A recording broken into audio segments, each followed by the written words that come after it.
gosh, I'm doing everything right with my fitness program and everything possible that I can think of outside the gym, and I still can't get the results I'm looking for.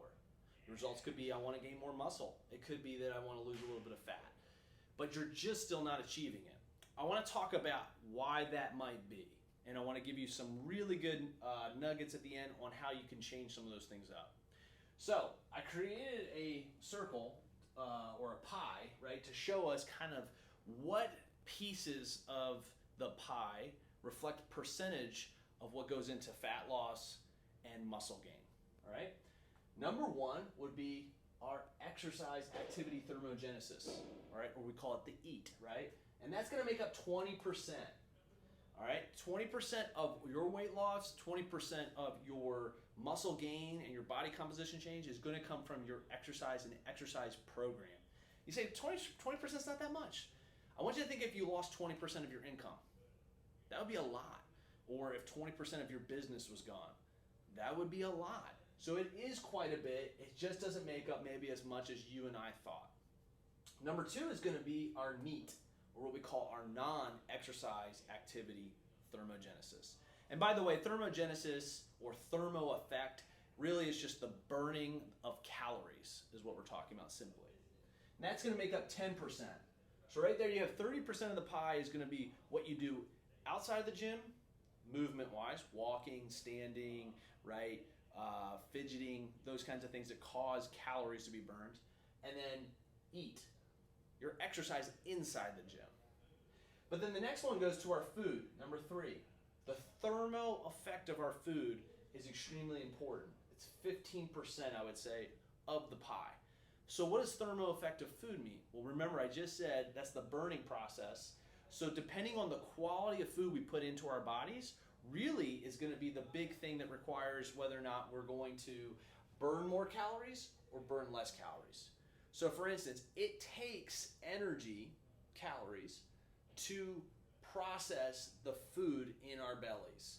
It takes energy to distribute that food to where it needs to go, and that can either be lower quality, right? So McDonald's hamburgers, sorry to put McDonald's down, is going to be a lower quality on the TEF than, let's say, we go to So Fresh or Chipotle, right, where we're going to have a higher quality food, and then that is going to actually help you burn more calories. So if you had the same amount of calories at McDonald's as you did at Chipotle, the Chipotle would burn more calories in your body, hypothetically, because of how it takes more energy to break down the more nutrients, the density of those nutrients.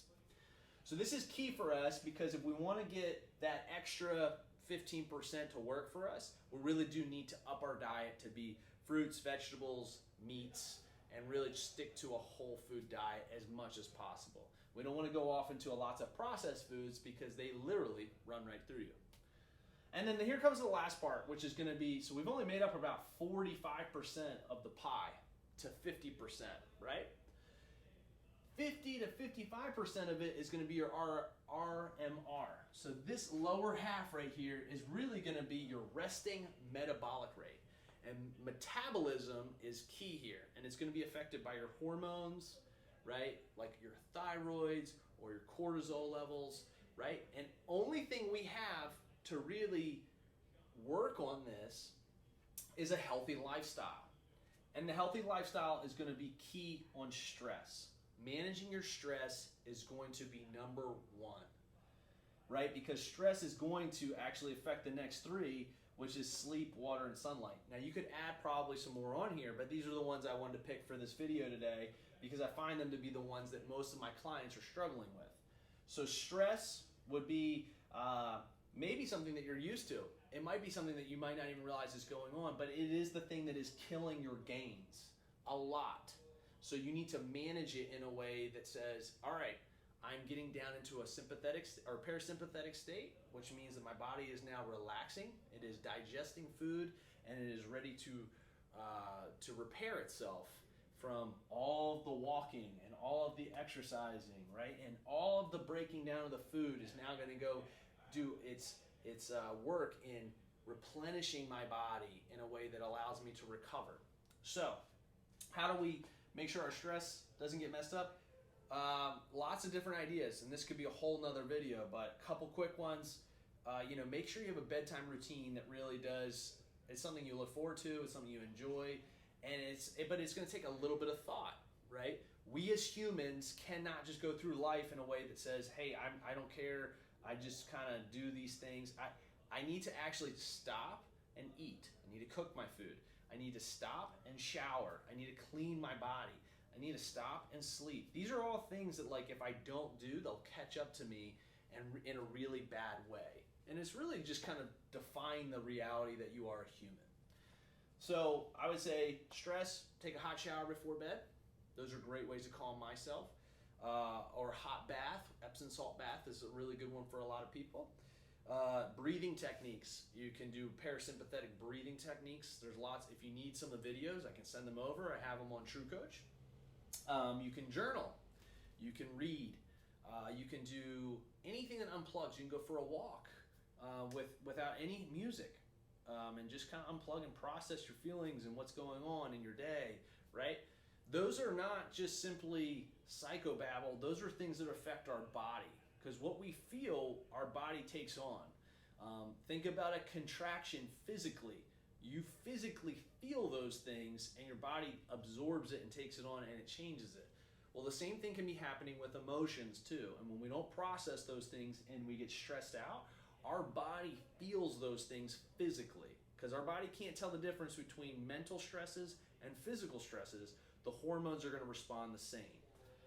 All right, and then the last two, drinking water and sunlight. When I'm stressed and I'm not sleeping, I'm going to drink more coffee or more Bangs or more C4, and I'm going to up my caffeine. It's going to lower the sleep quality, and then I'm going to probably feel less likely to want to go outside, move, and be in sunlight, getting vitamin D and getting replenished in kind of fresh air.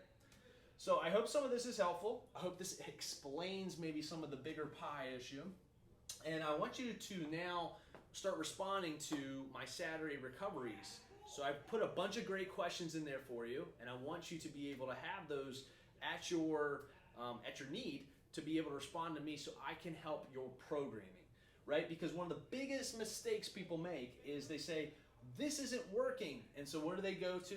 Instead of trying to fix this, which is 50%, they try to fix this by intensifying it. But for most of us, especially if I'm handling your programming, I know how much exercise you're doing.